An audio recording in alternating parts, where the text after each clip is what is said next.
हम लोग श्रीमद् भागवतम के तीसरे स्कंद के दूसरे अध्याय के 12वें श्लोक को देख रहे हैं और इसके ऊपर आज पहला दिन है। आप लोगों ने पिछले श्लोक में क्या सुना? पिछले श्लोक में भगवान श्री हरि के बारे में बताया जा रहा है कि भगवान हरि कैसे हैं। प्रदर्शया तप्त तपसाम अवितृप्त दृशाम नृणाम आदाय अंतरधास अदात यस्तु स्वबिंबम लोकलोचनम।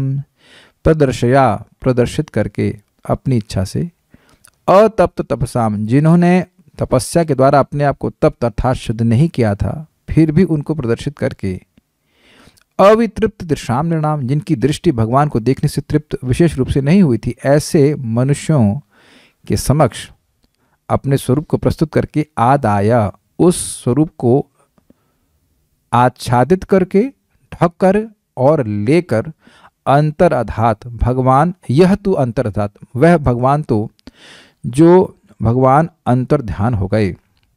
कैसा रूप? तो कह रहे स्वबिंबम लोकलोचनम, उन्होंने अपने स्वरूप को, अपने श्री विग्रह को प्रस्तुत किया जो मनुष्यों की आंखों का लोचन अर्थात आंख था। यानी कि भगवान ने उस स्वरूप को हटा लिया तो मतलब लोगों की आंखें ही चली गईं, अर्थात वह और कुछ देखना नहीं चाहते थे। कल एक बात मैं बताना चाह रहा था और खूब सोच के आया था कि बात जरूर बताऊंगा, इससे भक्तों को बड़ा उत्साह मिलेगा, और बताना भूल ही गया। तो उसको बता के ही हम आगे के श्लोक में जाते हैं। देखिए, भगवान में आसक्ति जीवात्मा को पदार्थ से अनासक्त कर देती है, लेकिन पदार्थ से अनासक्ति भगवान में, जीवात्मा को भगवान में आसक्त नहीं करती है। ये कैच किया आप लोगों ने? बड़ा अद्भुत बात था। अभी हम आपको बहुत आपको प्रेरणा मिलेगी। एक मिनट ठंड लग रही है तो मैं अपने शरीर से अनासक्त नहीं हूं मैं ठंडी को सहन नहीं करना चाहता हूं। तो हाँ, लेकिन मैं श्रीमद् भागवतम कहना चाहता हूं। मैं फिर से रिपीट कर रहा हूं, ये बात बड़ा समझ में नहीं आएगी। भगवान की भक्ति यानी भगवान की भक्ति करने से भगवान में आसक्ति हो जाती है और इससे पदार्थ में अनासक्ति हो जाती है। लेकिन जो लोग पदार्थ में अनासक्त हैं, जरूरी नहीं है कि वह भगवान में आसक्त हों। बहुत सारे अभक्त सन्यासी देखे जाते हैं जो कपड़ा तक नहीं पहनते हैं। यहाँ तक कि आप देखते हैं वो लोग बाल भी अपना शेविंग करके नहीं हटाते, वो हाथ से तोड़ तोड़ कर निकालते हैं, उखाड़ उखाड़ कर। कितनी अनासक्ति है, अपने देह को बिल्कुल कोई सुख नहीं देते। जब देह को ही सुख नहीं दे रहे हैं तो देह से संबंधित वस्तुओं को अपना मानने की तो बात ही छोड़ दीजिए। कपड़ा भी नहीं पहनते हैं, लेकिन उनसे पूछो कि भगवान कौन है तो क्या वो बता पाएंगे? क्या उनके हृदय में भगवान की कथा को सुनने की स्प्रिया है? तो क्या उत्तर है?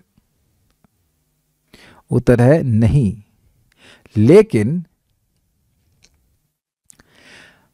भगवान में जो आसक्त भक्त होते हैं वह पदार्थ से कैसे अनासक्त हो जाते हैं, उसके उदाहरण है युधिष्ठिर महाराज। पूरे विश्व के राजा थे लेकिन किसी भी वस्तु में आसक्त नहीं थे। वह विश्व का पालन भी इसीलिए कर रहे थे कि कृष्ण चाहते थे कि धर्म की संस्थापना हो, और वह युधिष्ठिर महाराज को माध्यम बनाना चाहते थे। तो जैसे ही सुना कि भगवान अपने धाम चले गए, आप सब जानते हैं, वे तुरंत पूरा राज्य छोड़ के चले गए। आप लोगों को बहुत आसान लगता है, हम लोग कर सकते हैं क्या? सब तुरंत बस अपना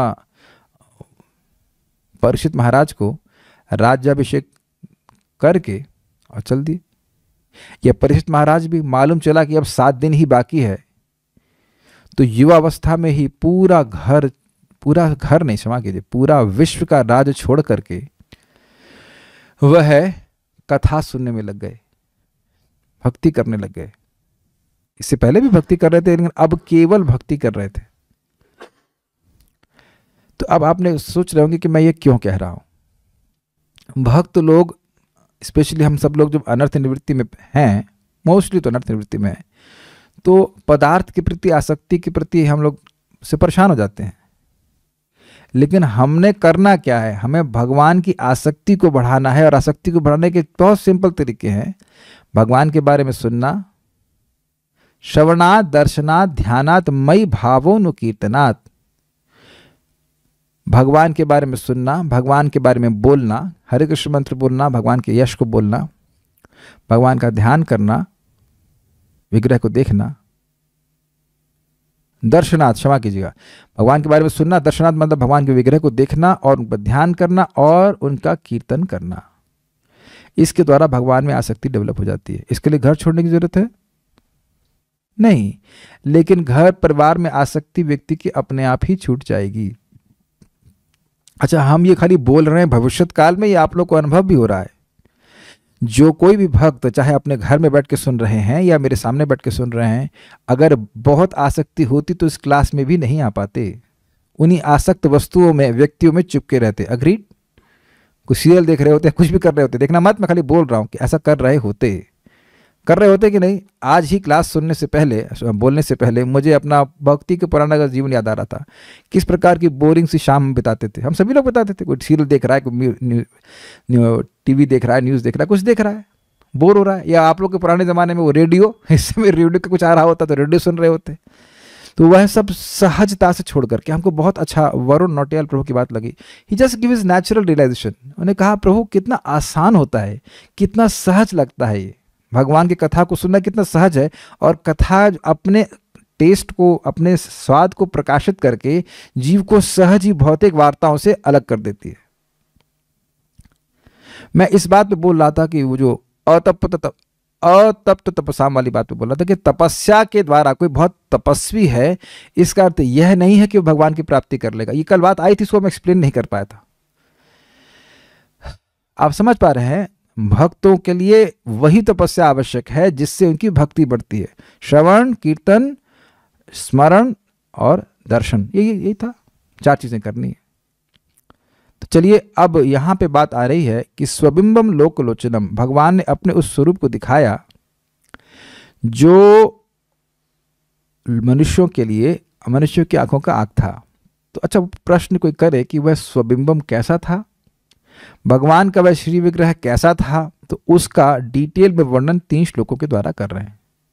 आप ये बताइए, जरा श्लोक को आप विचार करें कि जब आप ये सुन रहे हैं, इस पॉइंट पे आते हैं, स्वबिंबम लोकलोचनम, वह भगवान का श्री विग्रह मनुष्यों की आंखों का आंख था, तो क्या आप इसी बात को सुनकर के तृप्त हो जाएंगे?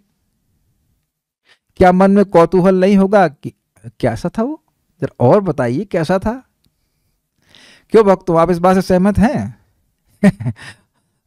अरे यार, तुमने तो वो चीज खाई नहीं, तो अब क्या चीज नहीं खाई? तो प्रश्न होगा ना कि क्या चीज नहीं खाई, तुरंत आप पूछेंगे और डिटेल में बताओ क्या नहीं खाया। तो उसी प्रकार से जब एक हिंट दे दिए कि पूरे जगत की आंख ही थे भगवान, अत्यंत दर्शनीय थे, तो व्यक्ति का, भक्त का कौतूहल होगा। विदुर जी का भी कौतूहल होगा कि कैसा स्वरूप था। वैसे तो विदुर जी देखे भी थे, लेकिन फिर भी कौतूहल होगा कि कैसा रूप था। तो उसके 3 श्लोकों में वर्णन कर रहे हैं। That means 12, 13 and 14। और जिस प्रकार से यहाँ पे हमने सीखा कि भगवान कोई मनुष्य रूप शरीर को धारण नहीं किए थे, वो नराकृति को प्रस्तुत किए, क्योंकि भगवान की अनंत शाश्वत रूप से भगवान नराकृति हैं, मनुष्य के आकृति वाले हैं, मनुष्य नहीं है, मनुष्य के देह वाले नहीं। तो वह बात भी स्थापित की जाएगी आगे के श्लोकों के द्वारा भी कि भगवान यद्यपि मनुष्य रूप में आते हैं, लेकिन वे मनुष्य नहीं हैं।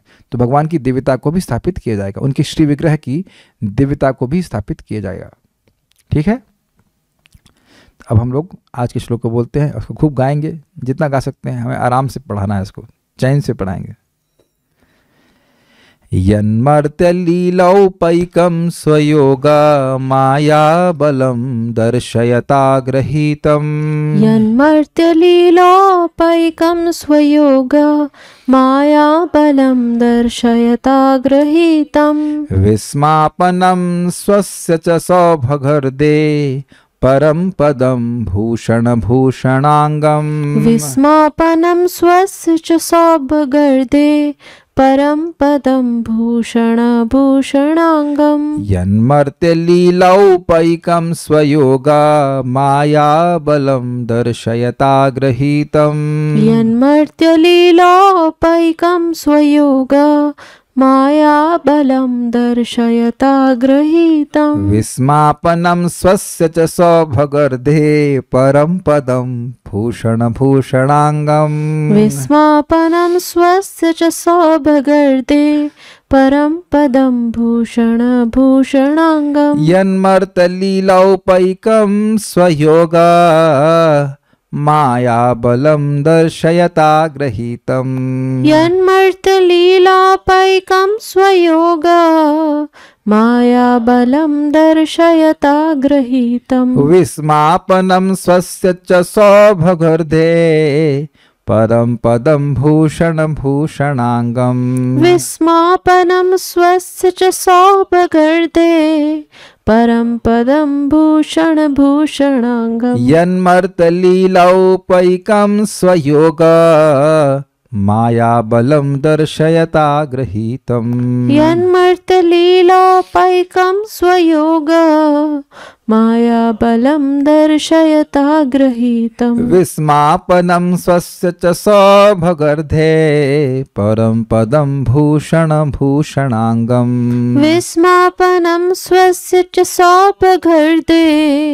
परं पदं भूषणभूषणाङ्गम् यन्मर्तलीलौपैकं स्वयोगा मायाबलं दर्शयता गृहीतम् यन्मर्तलीलापैकं स्वयोगा मायाबलं दर्शयता गृहीतम् विस्मापनं स्वस्य च सौभगर्धे परं पदं भूषणभूषणाङ्गम् विस्मापनं स्वस्य च सौभगर्धे परं पदं भूषणभूषणाङ्गम् यन्मर्तलीलापैकं स्वयोगा मायाबलं दर्शयता गृहीतम् यन्मर्तलीलौपैकं स्वयोगा मायाबलं दर्शयता गृहीतम् विस्मापनं स्वस्य च सौभगर्धे परं पदं भूषणभूषणाङ्गम् विस्मापनं स्वस्य च सौभगर्धे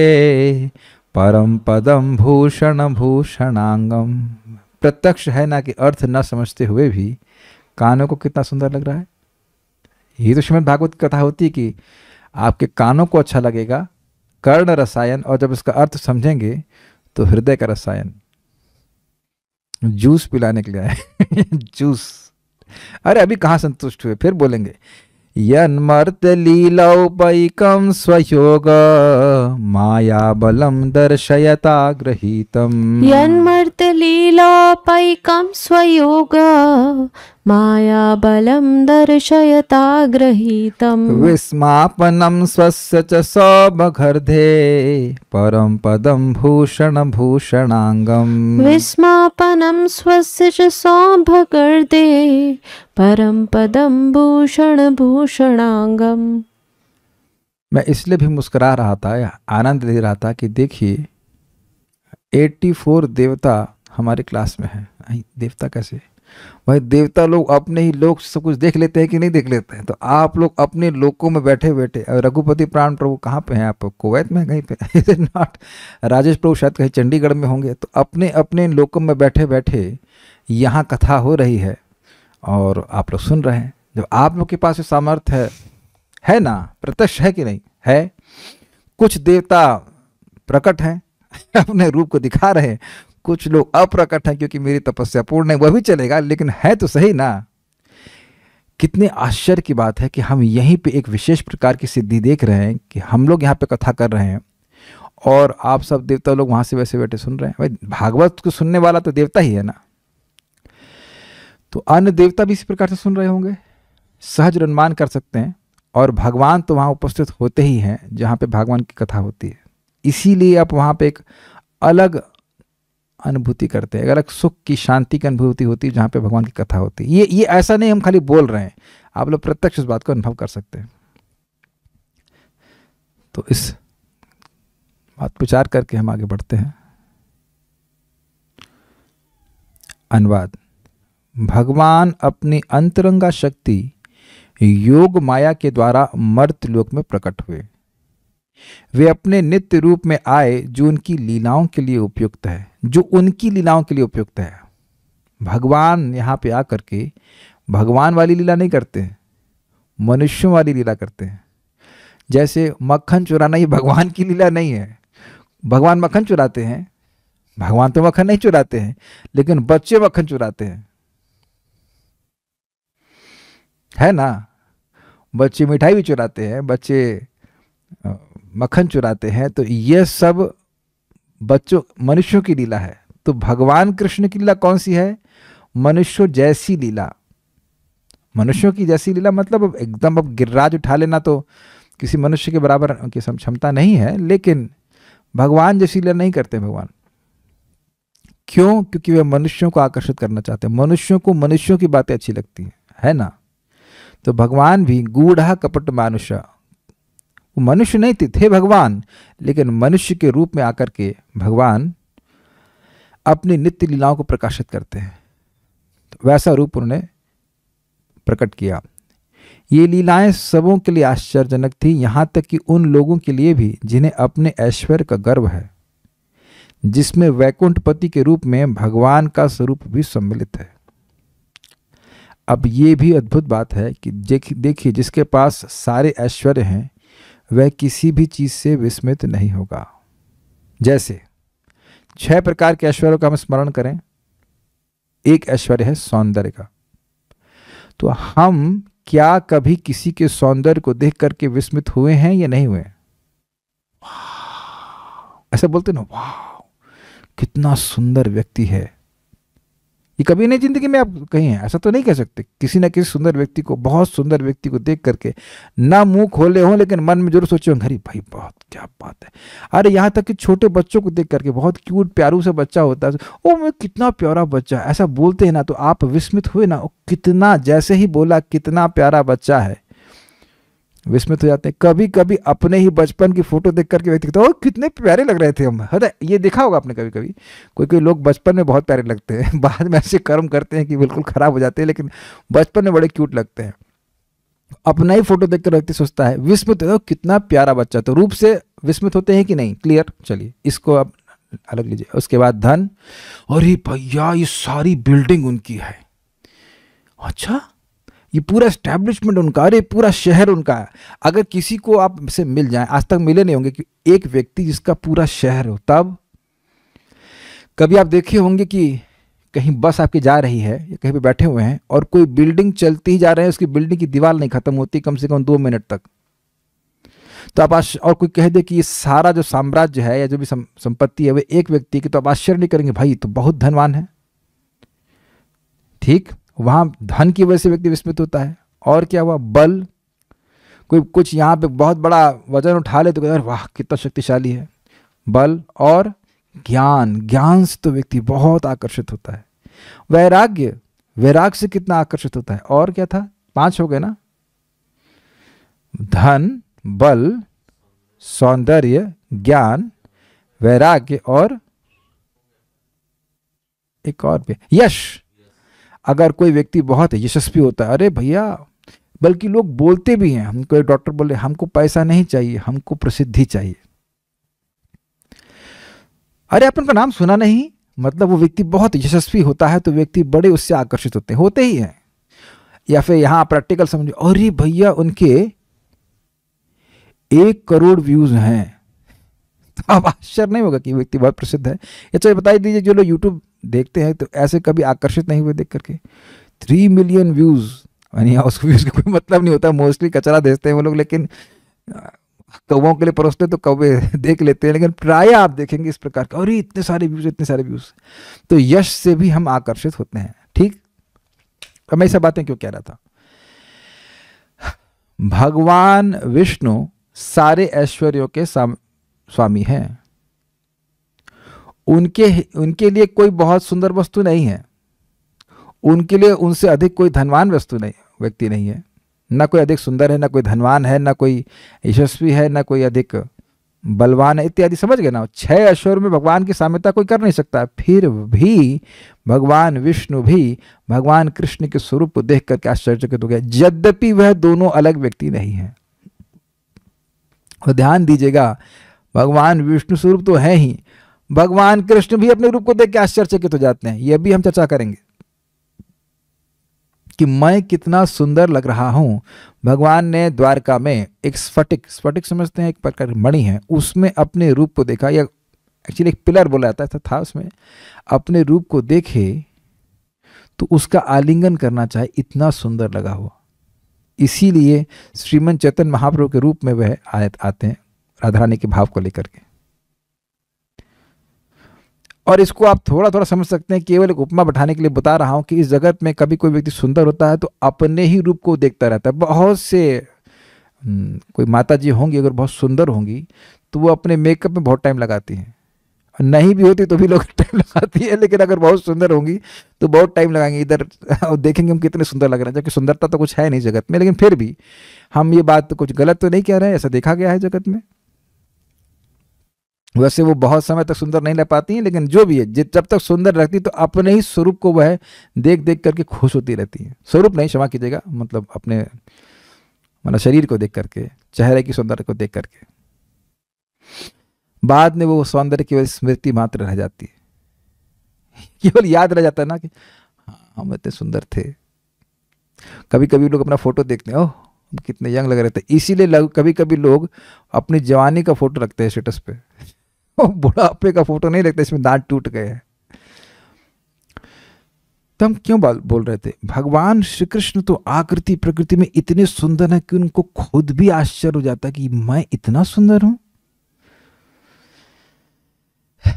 ये भगवान का आकर्षण है। कंदर्प कोटि कमनीय विशेष शोभम गोविंदमादि पुरुषम तमहम भजामि। तो ऐसा भगवान का स्वरूप था। अब जो लिंक मैंने आपको बताया, क्या उसके अनुसार मैं व्याख्या कर रहा हूं, समझ पा रहे हैं? भगवान का स्वरूप कैसा था कि भगवान विष्णु को भी आकर्षित करने वाला था। उसके बाद क्या कहते हैं, इस तरह उनका श्री कृष्ण का दिव्य शरीर समस्त आभूषणों का आभूषण है। ये क्या मतलब हुआ? देखिए, इस जगत में अगर कोई व्यक्ति आभूषण पहनता है तो वह सुंदर लगता है, यानी आभूषण व्यक्ति के सौंदर्य को वर्धित करता है। इस पे बहुत सुंदर अर्थ मैं आपको समझाऊंगा। अलम का मतलब होता है पर्याप्त, अलम पर्याप्त, और अलम का अर्थ होता है आभूषण भी। तो कहने का आशय यह है कि आभूषण व्यक्ति को पर्याप्त रूप से सुंदर बना देता है। जैसे माता जी लोग समझ जाएंगे कि अब आप लोग कुछ बाली कहते हैं, बाली वाली पहन लेते हैं, कुछ यहाँ पे नथना होता है, नथना लगा लेते हैं, कुछ जो आवश्यक आभूषण है वो पहन लेते हैं, फिर ये धारणा कर लेते हैं, मान लेते हैं कि अब हम पर्याप्त रूप में सुंदर लग रहे हैं। तो यानी कि कुछ सौंदर्य की अपर्याप्तता थी, इनसफिशिएंसी थी, उसको आभूषण पूर्ण कर देते हैं। क्या मेरी भाषा समझ में आ रही है? पुरुषों को तो समझ में आ ही नहीं रही होगी, आ रही होगी थोड़ा थोड़ा। मान लीजिए पुरुष लोग भी कुछ पुरुष लोग ज़्यादा करते नहीं, दे आर सिंपल पीपल, लेकिन माता जी लोग करते हैं। भाई बुरा नहीं मानना, प्लीज़ क्लास में बने रहना, लेकिन हम गलत तो नहीं बोल रहे हैं। अब आप लोग डिवोटी हो गए तो वैराग्य हो गया होगा, लेकिन अब जब डिवोटी नहीं थी तो क्या इस टेंडेंसी को आप देख रहे हैं? मैं टेंडेंसी समझाने का प्रयास कर रहा हूँ। सुंदर नहीं लग रहा है, बाली एक हार होना चाहिए था, तो हार नहीं होने से सौंदर्य अपर्याप्त लग रहा है, ये अर्थ समझ रहे हैं ना? तो आभूषण उस सौंदर्य की को पर्याप्त बना देते, उसकी पूर्ति कर देते कि अब बहुत सुंदर लग रहे हैं। 2-4 किलो सोना हमने टाइम इतना तो नहीं होता किसी के पास, लेकिन मतलब पहन लिया हमने अगर मान लीजिए, तो अब हम पर्याप्त लग रहे हैं। तो यानी कि इस जगत में यह देखा जाता है कि आभूषण किसी व्यक्ति के सौंदर्य को पूर्ण करता है, ठीक है ना? लेकिन भगवान अद्भुत ऐसे सौंदर्य से युक्त हैं, उनका विग्रह इतना सुंदर है कि वह आभूषणों की सुंदरता को बढ़ाते हैं। ये नहीं होता है जगत में। आप इसको बहुत अच्छी तरह से परम पूज्य राधा गोविंद महाराज जी समझाए थे, और मैंने इसको अनुभव भी किया है, और आप लोग भी अनुभव कर सकते हैं। अगर आपके घर में भगवान का विग्रह हो तो आप देखेंगे कि वह वस्तुएं अपने आप में सुंदर नहीं लगती। गौर निताई हैं, कृष्ण बलराम राधेश्याम, जो भी आपके घर में विग्रह हैं, लेकिन जब उन वस्त्रों को आप भगवान को पहना देते हो तो वो वस्त्र भी बहुत सुंदर लगते हैं और भगवान भी बहुत सुंदर लगते हैं। तुंगे विद्या माता जी, can you show the photo of Radhashyam Sundar? Are you there? Here, you are here, is it not? अगर हो सके तो आप दिखा दीजिएगा, तो मैं फोटो दिखाएंगे तो समझा पाऊंगा कि नहीं है, अब है नहीं लगता। Okay, anyways she is not here problem. तो हम खाली बात ये कह रहे थे कि ये मैंने अनुभव किया मंदिर में रिपेयर मेंटेनेंस डिपार्टमेंट हमारा में था मैं, और जो आप मंदिर देखते हैं हमारा इधर मंदिर इस्कॉन वृंदावन का, उसके नीचे फोटो 1 मिनट बाद में दिखाइएगा, मैं बताता हूँ अभी। उसके नीचे एक तहखाना टाइप का है, मतलब काइंड ऑफ बेसमेंट, और उसमें भगवान की फोटोएं रखी रहती है, क्षमा कीजिएगा फोटोएं नहीं, भगवान की वस्त्र रखे रहते हैं। तो एक बार कुछ प्रॉब्लम थी वहाँ पे, कुछ समथिंग, कुछ महक आ रही थी, कपड़ों में कुछ प्रॉब्लम आ रही थी, तो हम लोग को भेजा गया कि आप नीचे आके देखिए। चलिए, अच्छा फोटो है। अब यही फोटो आप देख लीजिए, यही वस्त्र, ये जो वहाँ राधा श्याम सुंदर है ना, इनके जस्ट नीचे एक बेसमेंट है, और उस बेसमेंट में भगवान के वस्त्र हैं। तो यही वस्त्र सजा करके हैंगर पे टांग दिए जाते हैं, तो बिल्कुल आकर्षण नहीं होता, कुछ भी आकर्षण नहीं होता। लेकिन अभी राधा श्याम सुंदर के विग्रह पे हैं तो कितने आकर्षक लगते हैं। क्या आप लोग रोज देख करके वाव वाव नहीं करते, कितना अच्छा है, कितना अच्छा है। अब इसको हटा, नॉर्मल कर दीजिए। आप मेरी भाषा समझ पा रहे हैं? और जो लोग भी अपने घर में विग्रह रखते हैं वह इस बात को बिल्कुल अनुभव करेंगे। मैं बहुत पहले, मतलब मीन्स अराउंड 2007 की बात कर रहा हूँ, मेरे पास गौर निताई के विग्रह थे, पता नहीं किसी ने चुरा लिए जब मैं ज्वाइन करने वाला था। एनीवेज, तो वहाँ मैं देखा था, मैं उसको, ये बात मुझे पता नहीं थी, श्लोक मुझे नहीं पता था, लेकिन मैं इसको अनुभव करता था कि जब वो वस्त्र भगवान को पहना देते थे तो भगवान भी बड़े सुंदर लगते थे और वो वस्त्र भी बहुत सुंदर लगते थे। तो उन वस्त्रों के सौंदर्य को भगवान के सौंदर्य वर्धित कर देता था। वस्त्र भगवान के सौंदर्य को वर्धित नहीं करते। कुछ समझने का प्रयास कीजिए। देखिए, इस जगत में आप जो आभूषण देखते हैं वो आपको अच्छे लगते हैं, वो देखने में सुंदर लगते हैं, लेकिन भगवान पे जब अर्पित होते तो भगवान उन आभूषणों की सुंदरता को बढ़ा देते हैं। This is amazing. शायद आप सब लोग समझ ही होंगे। आज भी मैंने अनुभव किया कि, बल्कि रोज ही अनुभव करता हूं कि शालिग्राम की तो खास के कोई भी ड्रेसिंग नहीं होती है लेकिन जब हम शालिग्राम को फूल अर्पित करते हैं, specially roses, they look so beautiful. ऐसे गुलाब इतना सुंदर, मतलब कोई इतना कोई आकर्षण का विषय नहीं होता है गुलाब, ठीक है खुशबू है, लेकिन जब हम प्रत्यक्ष देख रहा हूं कि जब उसको निकाल करके भगवान को अर्पित करते हैं तो बहुत सुंदर लगता है। जो मालाएं बनाते हैं माता जी लोग या जो कोई भी है, वह तब उतना सुंदर नहीं लगता है, लेकिन जब भगवान को अर्पित कर देते तो कितना सुंदर लगता है। अब तुलसी जी की माला कोई देख लीजिए, ऐसे तो ठीक ही लगते हैं तुलसी जी की माला, लेकिन जब भगवान को अर्पित होता है कितना सुंदर लगता है। वो मोटी सी तुलसी जी की माला श्याम सुंदर के को चढ़ा दी जाती है, कितना सुंदर लगते हैं। आप मेरी बात समझ गए ना? भूषण भूषणांगम का अर्थ क्या है कि भगवान के अंग इतने सुंदर है कि उनका सौंदर्य उन वस्तुओं में आ जाता है जो उन पर अर्पित की जाती हैं। क्या शिक्षा मिल रही है हम लोग को? भक्त तो अच्छे होते हैं, जीवात्मा तो अच्छा है, लेकिन जब वो भगवान के चरणों में अर्पित होगा, भगवान की सेवा करेगा, तब उसके सौंदर्य में विशेष निखार आएगा। भगवान अपने सद्गुण उनमें प्रकाशित कर देते हैं। तो भगवान इतने सुंदर हैं कि भगवान के सौंदर्य से आभूषण भी पर्याप्त मात्रा में सुंदर हो जाते हैं।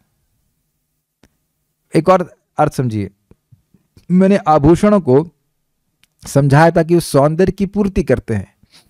तो आभूषण सुंदर लग रहा है, लेकिन वह आभूषण पर्याप्त मात्रा में सुंदर लगता है जब भगवान के संपर्क को प्राप्त करता है, जब उसे भगवान के श्री विग्रह पे अर्पित किया जाता है। इतना सुंदर भगवान का श्री विग्रह है।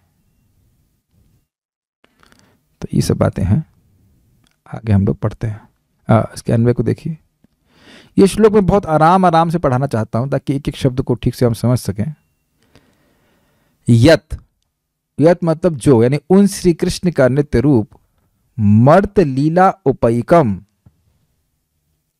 मर्त मतलब मनुष्य, जो मरते ही हैं। नहीं मरे तो आश्चर्य, मरे तो कोई आश्चर्य नहीं। हम सब लोगों को मर्त कहा जाता है। लीला तो मर्त लीला, लीला मतलब जो स्वेच्छा से की जाए। हम लोग मनुष्य शरीर को धारण किए हैं, मर्त हैं, लेकिन हम लोग लीला नहीं कर रहे।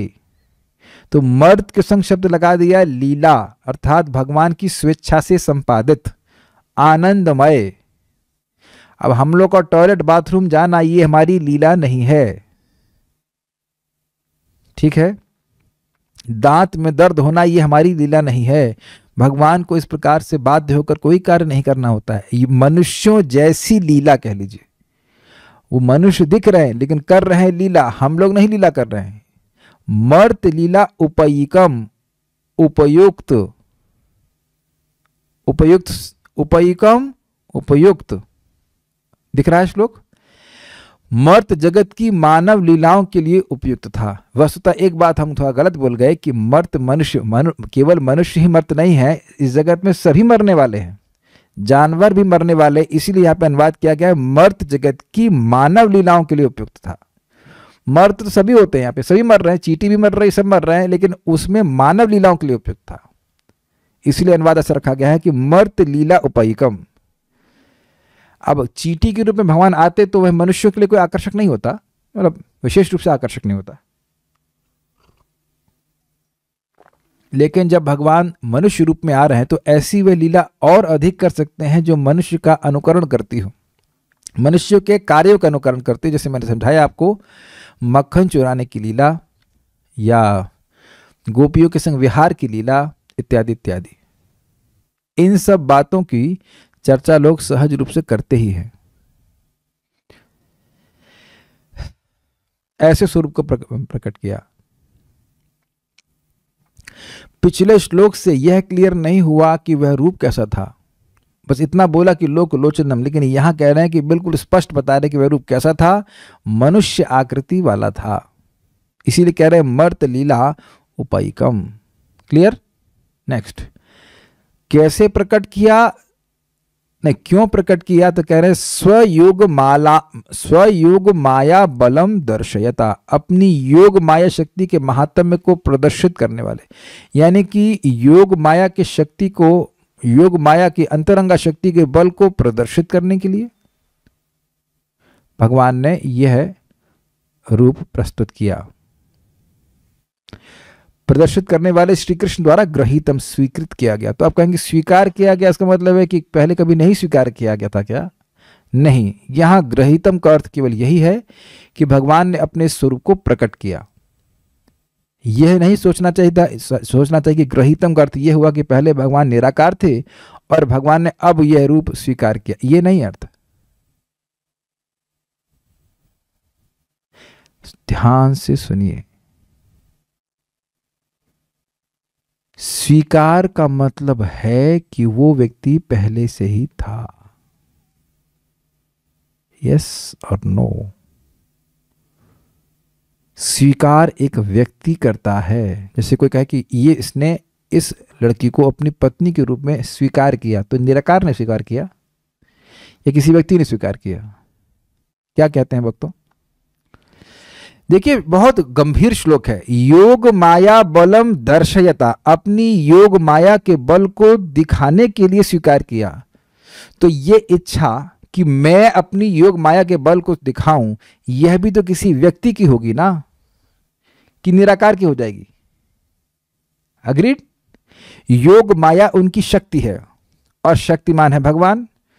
बिल्कुल स्पष्ट दिख रहा है कि भगवान की इच्छा हुई कि मैं अपने योग माया के बल को दिखाऊं, इसलिए उस स्वरूप को उन्हें प्रकट किया, ये अर्थ होगा।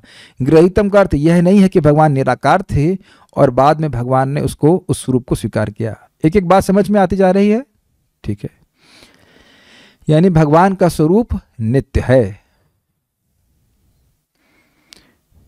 अच्छा, वह स्वरूप था कैसा? तो कहते हैं सौभाग्य हृदय, ऐश्वर्य की या सौंदर्य की, सौभाग्य की, परम पदम, पराकाष्ठा के कारण।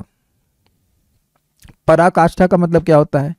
पराकाष्ठा मतलब लिमिट, हाईएस्ट लिमिट। काष्ठा मतलब लिमिट और पराकाष्ठा मतलब परा अवधि, उससे अधिक कोई सुंदर हो ही नहीं सकता है।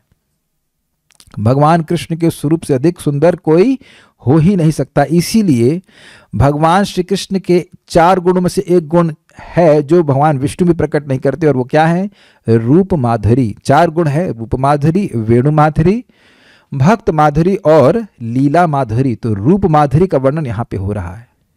विशेष रूप माधुरी है भगवान कृष्ण की, जो भगवान विष्णु को और भगवान कृष्ण को भी आकर्षित करने वाली है।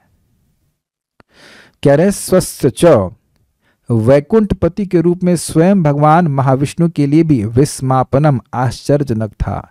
अब स्वस्य का दो अर्थ है, एक कृष्ण को, स्वयं भगवान श्री कृष्ण को भी आकर्षित करती है। मैंने आपको बताया था, स्फटिक में अपने रूप को देखते हैं तो आकर्षित हो जाते हैं, उसको आलिंगन करना चाहते हैं, और भगवान महाविष्णु भी आश्चर्यचकित हो जाते हैं। दोनों अर्थ हैं, क्योंकि भगवान महाविष्णु भी भगवान से अभिन्न ही हैं। वही भगवान तत्वतः भगवान महाविष्णु में और भगवान कृष्ण में कोई भेद नहीं है, लेकिन रस की दृष्टि से बहुत भेद है। बहुत भेद है मतलब भेद है,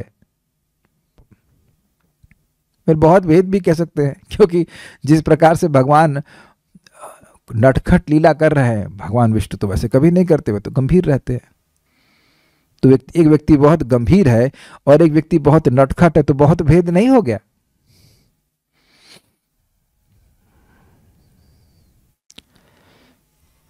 कभी कभी कोई व्यक्ति पब्लिक में बहुत गंभीर होता है, लेकिन घर में बहुत विनोद करता है, तो लोग वाले कहेंगे अच्छा, बाहर तो आप बहुत सीरियस रहते हैं और घर में बहुत विनोद करते हैं। तो वह भिन्नता देख रहा है ना, कि यही व्यक्ति है, घर में इतना विनोद कर रहा है और बाहर इतना सीरियस है।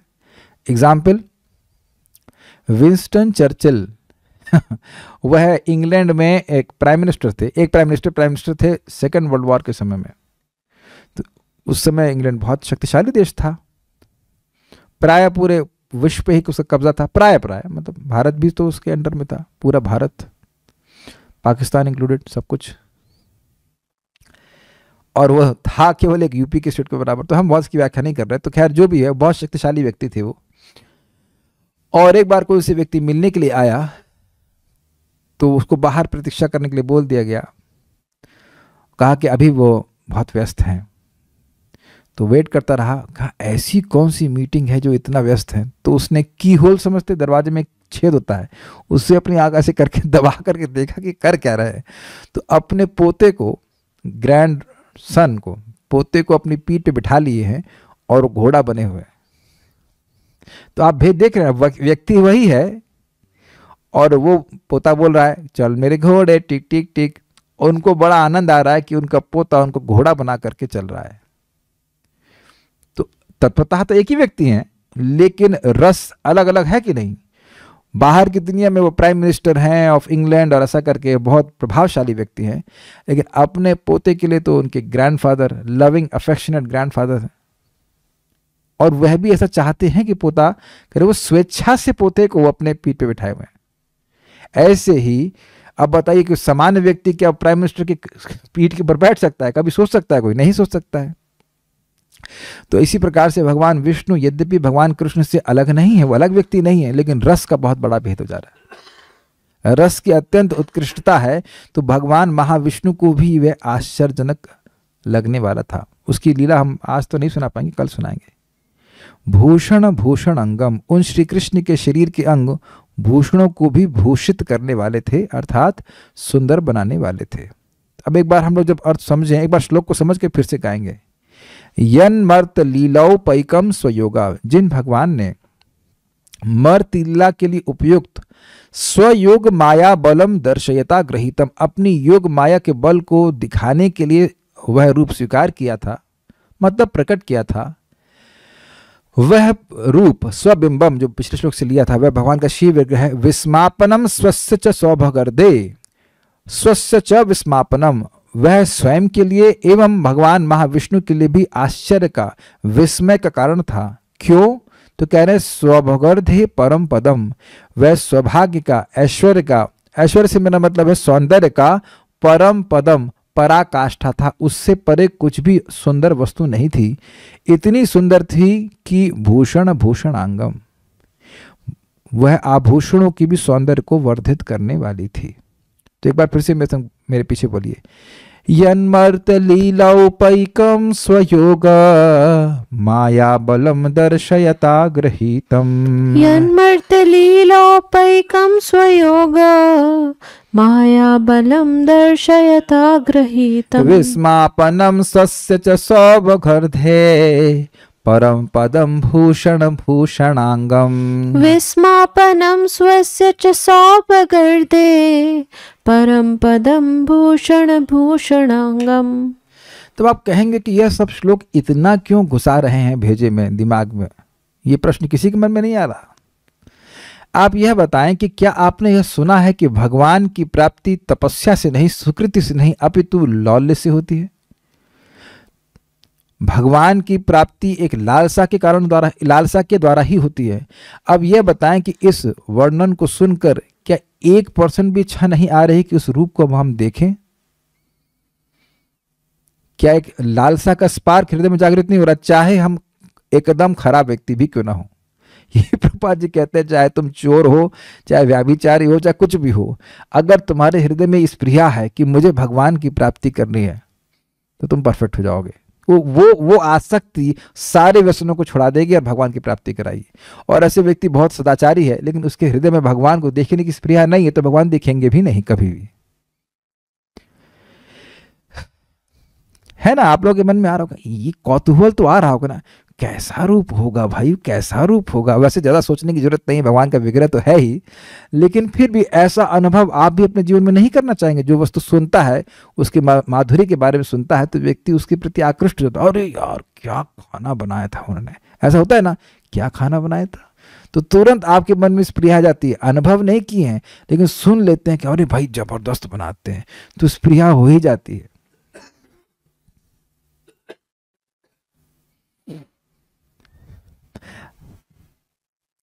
मैं एग्जाम्पल आपको दे रहा हूँ। आज हमारे तनिष प्रभु हमारे घर पे आकर के बहुत सुंदर एक आयुर्वेदिक चटनी बनाए थे। तो आज वो बोले खा रहे हैं, हम लोग आए, था क्या?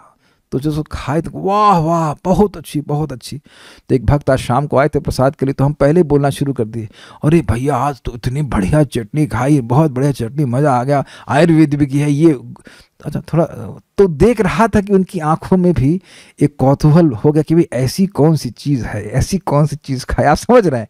तो जिन लोगों ने अनुभव किया है, ये उद्धव जी का अनुभव है, यस्यानुभावम, ये उनका अनुभव है, ये अनुभव किए हैं, इसीलिए तो वह विरह में संतापित हैं, इसीलिए तो विरह में संतापित है। समझने का प्रयास कीजिए। जो लीला मैं आपको सुनाऊंगा, मतलब यहाँ पे जो बताऊंगा आगे जाकर के, आज तो नहीं कल ही बता पाऊंगा, कि कैसे भगवान अर्जुन को लेकर के कारण सागर के पार गए, वो सब उद्धव जी को पता है, तभी तो बोल रहे हैं। भैया प्लीज मेरी बात समझने का प्रयास कीजिए। ये लीलाएं उद्धव जी के सामने घटित हुई हैं, उनसे कुछ नहीं छुपा है। अर्जुन को लेके भगवान कृष्ण महाविष्णु के पास जाएंगे, लौट के आएंगे, अर्जुन बताएंगे भैया महाविष्णु से मिलके आ रहा हूं मैं अभी, आपको पता है? Do you agree? He is amazing person, this person has witnessed all these past times. ये जो लीला बोल रहे हैं वो देख करके वो बोल रहे हैं, ये प्रेमी तो है ही। आप सोचिए, मैं बोलूंगा आज मैं वो मीटिंग में लेट हो गया, मैं महाविष्णु से मिल के आया, तो कहेंगे आपका दिमाग खराब हो गया, महाविष्णु से मिल के आए, आपके पास ऐसी क्षमता कैसे है कि महाविष्णु से मिल के आएंगे? लेकिन उद्धव जी जानते हैं भगवान कृष्ण को वो। और ये मैं बात आज सोच रहा हूं, मतलब और सत्य भी है ये। उद्धव जी ये जो बोल रहे हैं ये अक्षरश सत्य है, एकदम एक एक पॉइंट सत्य है, इसमें कोई संदेह नहीं करना चाहिए। जो वो लीला देखे हैं या ना देख पाए हों, लेकिन सुने हैं साक्षात प्रमाणिक लोगों से, अर्जुन से साक्षात सुने हैं, तो अब उसमें क्या कठिनाई है? मैं इसलिए बोल रहा हूं क्योंकि जब आप टीका पढ़ेंगे तो आप एकदम चकित हो जाओगे। पहली बार में तो समझ ही नहीं पाओगे कि है क्या बात हो रही। तो कोई बात नहीं, थोड़ा तुम पढ़ेंगे, 10-15 मिनट हैं, उसको आगे पढ़ते हैं। श्रीधरी, श्री भगवान के उसी बिंब अर्थात विग्रह का वर्णन उद्धव जी 3 श्लोकों में करते हैं। जिस बिंब अर्थात श्री विग्रह का उन्होंने उल्लेख पिछले श्लोक में किया था, उसी का वर्णन 3 श्लोकों में कर रहे हैं। एक मिनट में से पहले आगे जाऊं, आप में से कुछ लोग कहेंगे कि मैं रिपीट क्यों कर रहा हूं, यही सब बातें तो आपने समझाई थी, अभी समझाया था ना सब बातें, जानबूझ कर कि मुझे पता है कि पहली बार में तो सब ऊपर से जाता है। बिंब बिंब क्या ये, फिर जब मैं रिपीट करता हूं तब बात दोबारा समझ में आती है। क्या आप लोग इस बात से सहमत हैं? आप लोग ऐसा अनुभव कर रहे हैं मुझे ऐसे करना चाहिए? फिर उसके बाद फिर मैं रिपीट करता हूँ चक्रवर्ती पाद की टीका, हाँ अब समझ में आया, फिर प्रभुपाद जी की टीका, हाँ हाँ अब पूरा समझ में आया। This is how it works. और ये केवल आप ही के संग नहीं होता है, ये मेरे संग भी ऐसा ही होता है। एक बार पढ़ते हैं समझ में नहीं, फिर दोबारा पढ़ते हैं क्या बोला, फिर तिबारा पढ़ते हैं, तब जाके बात समझ में आती है। तो प्रभु जी इसमें तो बहुत मेहनत है। नहीं, बहुत मेहनत कम है, क्योंकि इसका लाभ क्या है, भगवान हृदय में बस जाएंगे। यही स्वरूप जो आज आप पढ़ रहे हैं, एक दिन भगवान की कृपा से भागवतम को श्रवण के माध्यम से हमारे हृदय में नित्य प्रकाशित रहेगा। चलिए पढ़ते हैं आगे। श्री भगवान के उसी बिंब अर्थात विग्रह का वर्णन उद्धव जी 3 श्लोकों में करते हैं। कैसा बिंब?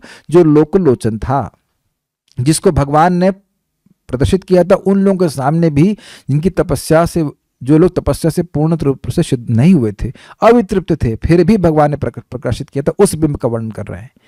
कैसा बिंब था? तो कहते हैं यनमत लीलाओपैकम, अर्थात श्री भगवान का वह श्री विग्रह मानव लीलाओं को प्रदर्शित करने के लिए योग्य था। मतलब ये इंटरेस्टिंग है। जैसे मान लीजिए ये इंटरेस्टिंग है, मैंने भी एक ड्रामा को, कृष्ण ड्रामा को डायरेक्ट किया था IIT में, असफल रहा इन द सेंस कि आवाज़ सब खराब हो गई थी। लेकिन हमारे मित्र थे, उनका नाम था देवेंद्र उपाध्याय, हैं अभी, तो वह बने थे भीष्म पितामह। तो अब भीष्म पितामह के लिए, वो तो जवान थे, आज से 2004-5 की बात कर रहे हैं, तो जवान व्यक्ति को बूढ़ा दिखाना है तो वैसा दाढ़ी पहननी पड़ेगी कि नहीं पड़ेगी?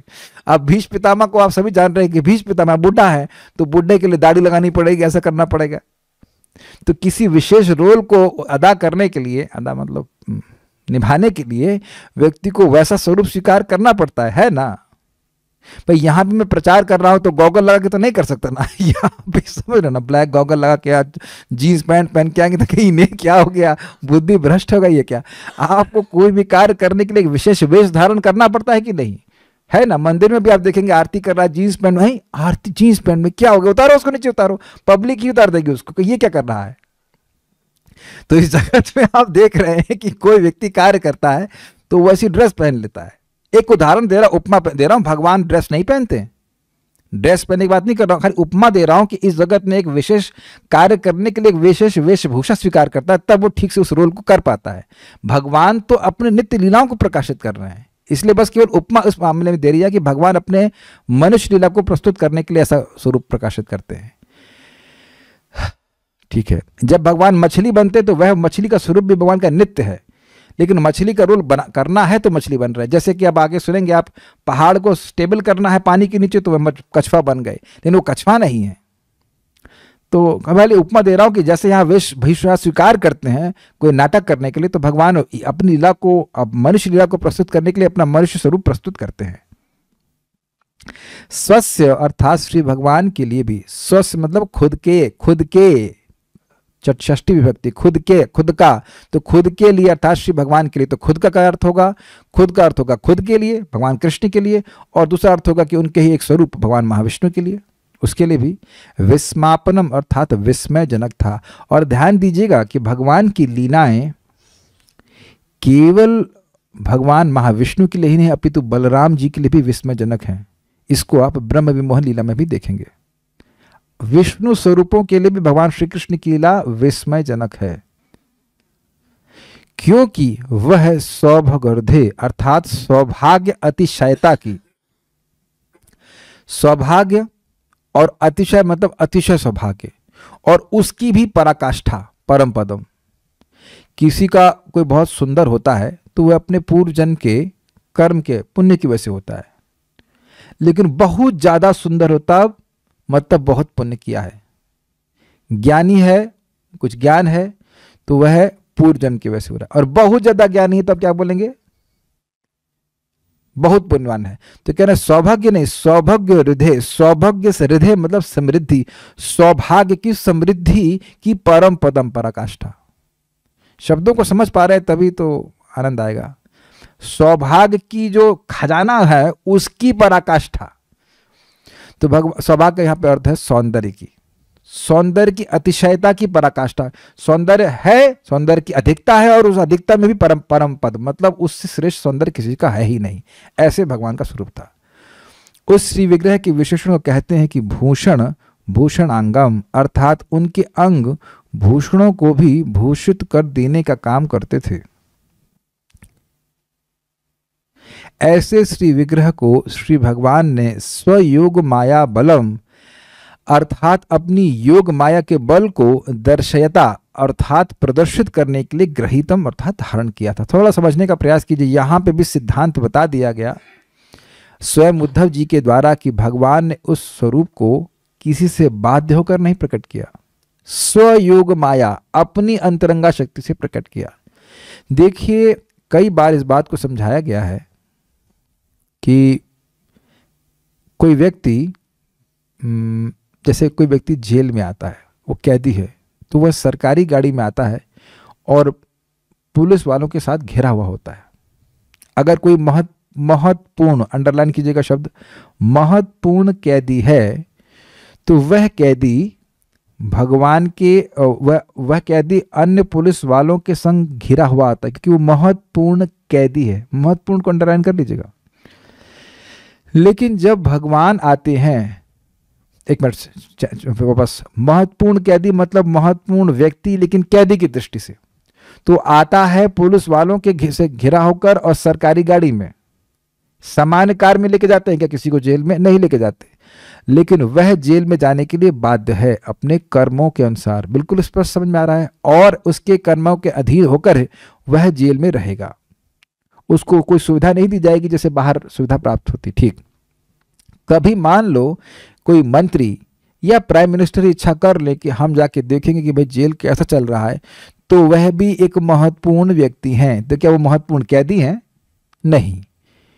और वह भी जेल के अंदर ही जाते हैं और सरकारी गाड़ी में ही जाते हैं, लेकिन वह सरकारी गाड़ी एक दृष्टि से उनकी खुद की है, उनके अधिकार में चल रही है, ये मानते हैं बात। और अगर जेल के कैदी ये सोचने लग जाएं कि आया देखो एक नया कैदी आया है, तो यह उनका टोटल अज्ञान होगा, ये उनकी खुद की सोच होगी, क्योंकि प्राइम मिनिस्टर एक विशेष प्रयोजन लेकर के आ रहे हैं। वो देख रहे हैं कि जेल में सब कुछ ठीक चल रहा है कि नहीं चल रहा, और जब उनकी इच्छा होगी जितने समय तक, कुछ समय तक रहेंगे, और जितने समय तक रहेंगे उसके बाद वह वापस कर देंगे। और आप जानते हैं कि तब जेल साफ भी की जाएगी है कि नहीं?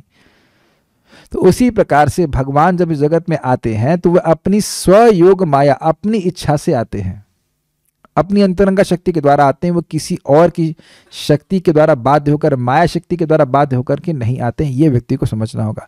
जो ऐसा समझता है कि इस प्रकार से भगवान के जन्म कर्म दिव्य होते हैं, तो वह व्यक्ति भी माया के बंधन से मुक्त होकर के भगवान के धाम जाने का योग्य हो जाता है। जन्म कर्म च मे दिव्यम एवं यो वेति तत्वतः त्यक्त्वा देहम पुनर्जन्मा नैति मामेति सुवर्जुना। भाइयों बहनों या कहें माता जी एंड प्रभु जी, इनमें से एक भी श्लोक समझ में आ गया ना तो भगवान के पास चले जाएंगे।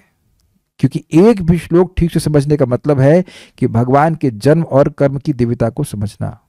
और आप विचार करें ना, अगर कठिन लग भी रहा हो तो अगर आप सही में दिमाग लगाएं तो आप देखेंगे कि कठिन बिल्कुल नहीं लगेगा। कठिनाई केवल इतनी है कि लोग सही में दिमाग नहीं लगाते। जितना मैंने आज पढ़ाया है, अगर आप दोबारा उसको पढ़ें तो आप लोग के पास, सभी भक्तों के पास जो लोग जूम पे आ रहे हैं, मेरा नंबर है, और पूछ लेना जो चाहो। इस श्लोक के बारे में पूछना चाहते हो जो चाहो पूछ लो, हम आपकी सहायता जितना मेरा सामर्थ्य करने के लिए तैयार है। क्योंकि अगर आपको एक श्लोक समझ में आ गया तो आप निश्चित भगवान की प्राप्ति करोगे। ये हम अपने मन से थोड़ा बोल रहे हैं, भगवत गीता के आधार पर बोल रहे हैं। जो भी व्यक्ति भगवान के जन्म और कर्म की दिव्यता को समझता है, इसमें दिख रहा है ना दिव्यता, क्या दिव्यता। श्लोक देखिए, हम आगे और नहीं पढ़ा रहे, बस श्लोक देख लीजिए। इस श्लोक को भगवत गीता के श्लोक के अनुसार समझिए। जन्म कर्म च मे दिव्यम एवं यो वेति तत्वतः त्यक्त्वा देहम पुनर्जन्मा नैति मामेति सुवर्जुना। जो भगवान श्री कृष्ण की जन्म और कर्म की दिव्यता को समझता है, वो शरीर तो त्यागेगा लेकिन दोबारा शरीर नहीं ग्रहण करेगा, भगवान की प्राप्ति करेगा। इस श्लोक का क्या दिव्यता दिख रही है? भगवान ने मर्त लीला के उपयुक्त, वह उनकी लीला थी, ये दिव्यता है। स्वयोग माया बलम, अपनी योग माया के बल से प्रदर्शित किया, यह भी उनकी दिव्यता है। वह इस जगत की माया के द्वारा नहीं प्रदर्शित शरीर को प्राप्त कर रहे हैं। विस्मापनम स्वस्य च, और भगवान विष्णु को भी विस्मित करता है, यह भगवान की दिव्यता है। स्वभगर्धे परम पदम, और वह सौंदर्य की समृद्धि में पराकाष्ठा है, यह भगवान की दिव्यता है। इस जगत में जो चाहे व्यक्ति कितना भी सुंदर हो, उसका शरीर अंदर से सुंदर बिल्कुल नहीं है, बिल्कुल नहीं है, किसी का भी नहीं है। और भूषण भूषणांगम, वे आभूषणों को भी आभूषित करता है, ये सब भगवान की दिव्यता है। और सब तत्व में बताया जा रहा है एक तत्वदर्शी उद्धव जी के द्वारा। अब आप बता दीजिए कि कौन सी बात समझ में नहीं आ रही है। क्या कोई ऐसा भक्त है जिसको मेरी बात समझ में ना आ रही हो? यहाँ पे जो लिखा है सबको समझ में आ रही है, और इसमें अगर ये आप अपने मन से बोल रहे हो, हाँ हमें आप पर पूरा कॉन्फिडेंस है कि आप लोग समझ में आ रहे हैं, तो ये तो नए व्यक्ति को भी समझ में आ रहा होगा। और ना समझ में आ रहा है तो थोड़ा सा अपना भी दोष, मतलब पूरा नहीं मानेगा, दोष समझे कि आप प्रयास नहीं कर रहे हो। इससे ज़्यादा दिमाग लगाते हैं लोग पॉलिटिक्स में, तो क्या पॉलिटिक्स करके दोबारा नहीं, पॉलिटिक्स के बारे में चर्चा करके दोबारा जन्म नहीं मिलेगा? अरे निश्चित मिलेगा, वहीं उसी पॉलिटिशियन का पैदा हो जाएंगे, कौन भरोसा क्या करने वाले हैं। So put little bit effort but the results are very amazing. तो मैंने कुछ कुछ इंट्रोड्यूस किया आपको श्लोक से, आगे हम चक्रवर्ती पाद की टीका को भगवान ने चाहा तो कल सुनेंगे। यहाँ रुकते हैं, उम्मीद है कि आप लोग को श्लोक अच्छा लगा होगा। एक बार सब लोग साथ में बोलते हैं, यन्मर्त्य लीलौपैकं स्वयोगा माया बलम दर्शयता गृहीतम विस्मापनम स्वस्य च सौभगर्थे परम पदम भूषण भूषणांगम। श्रीमद् भागवतम की जय, भगवान श्री कृष्ण की जय, श्रील प्रभुपाद की जय, निताय गौर प्रेमानंदे।